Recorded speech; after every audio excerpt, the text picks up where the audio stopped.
There is no economic tsunami coming. It's a relentless rising tide.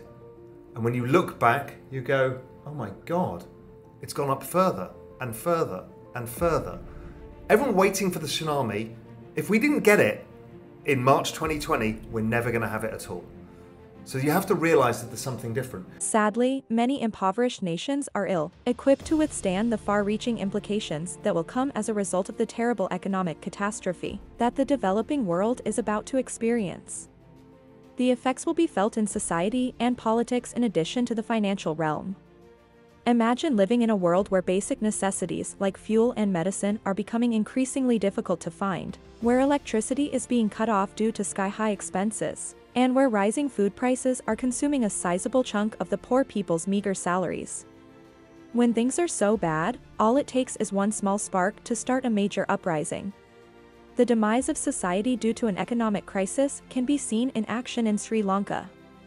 Similar intermittent protests, though, are occurring in many nations where leaders are struggling to strike a balance between citizens' expectations and severe economic realities. Experts in macroeconomics and market strategy are painstakingly forecasting which assets can operate as a safety net against hyperinflation and increasing costs, especially for necessary goods like food, given the impending economic slump.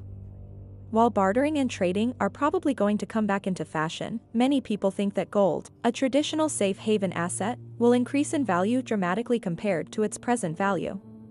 Additionally, other analysts argue that cryptocurrencies, which currently have a market value of over $2 trillion, could act as a substitute for safe haven assets, offering shelter to people trying to flee the looming financial storm. Raoul and Mark Yusko also provide additional insight into the deteriorating economic climate and how these trends will affect the next generation.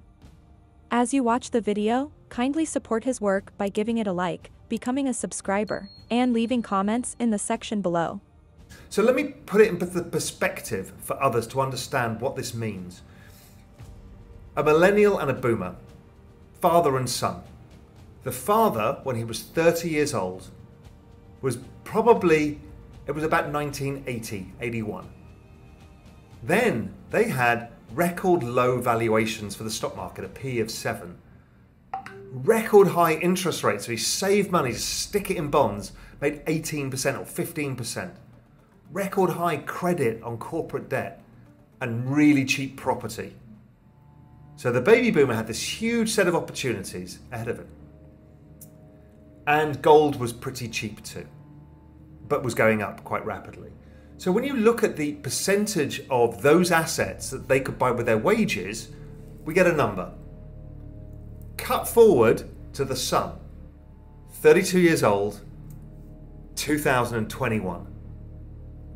They can buy 60% less in property than their parents could for the same median wage. They can buy a lot less of the S&P, a lot less gold. So what are those things? Those are assets.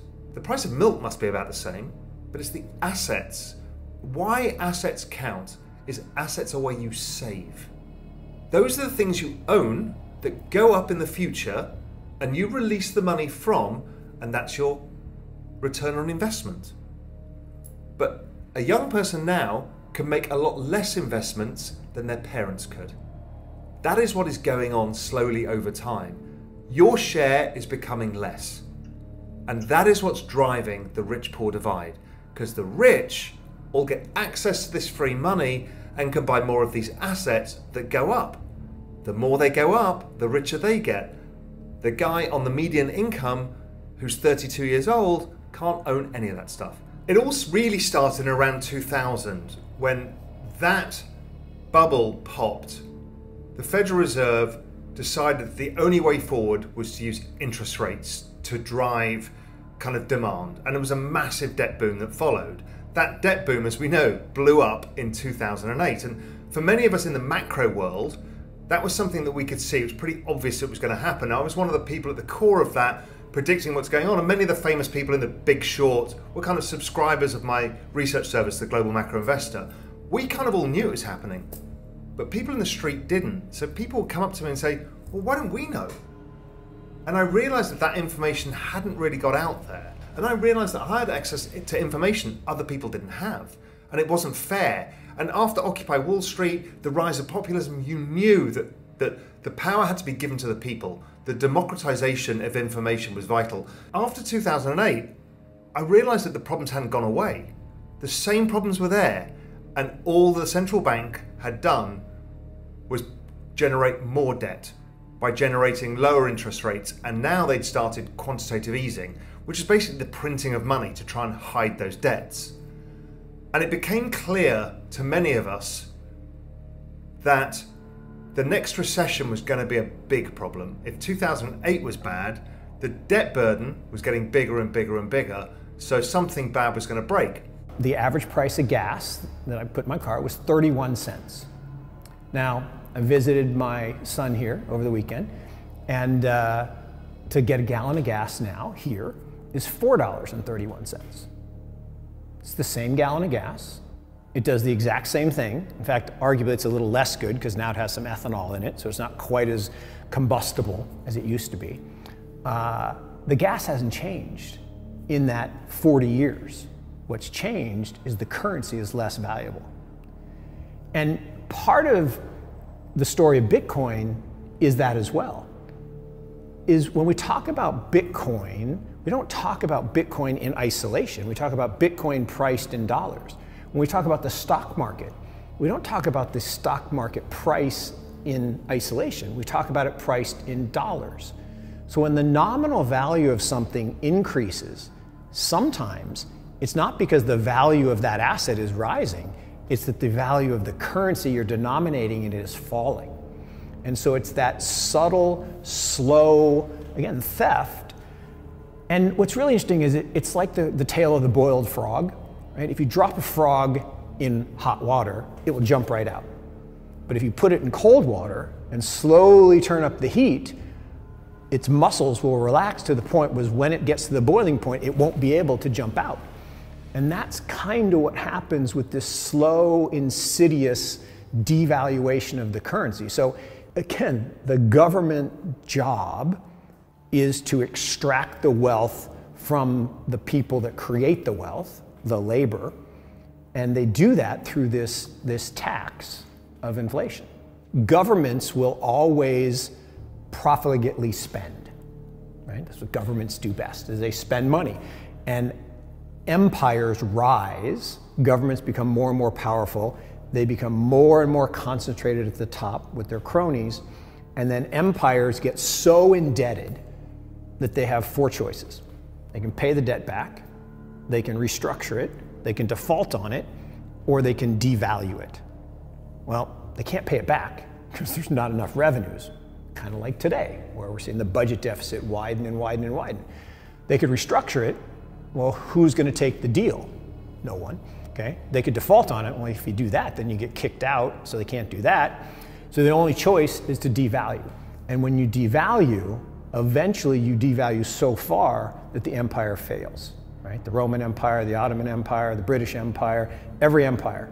And now we're seeing that happen, I believe, in the American Empire, which is causing this great stress on the monetary system, which is what I believe led to the creation of Bitcoin as a cryptocurrency, different from a fiat currency, because a cryptocurrency has a finite supply, different from a fiat currency, which can be created at will. In light of its projection for weak growth this year and a reduced outlook for next year, the World Bank issued a warning that the state of the world economy is hazardous.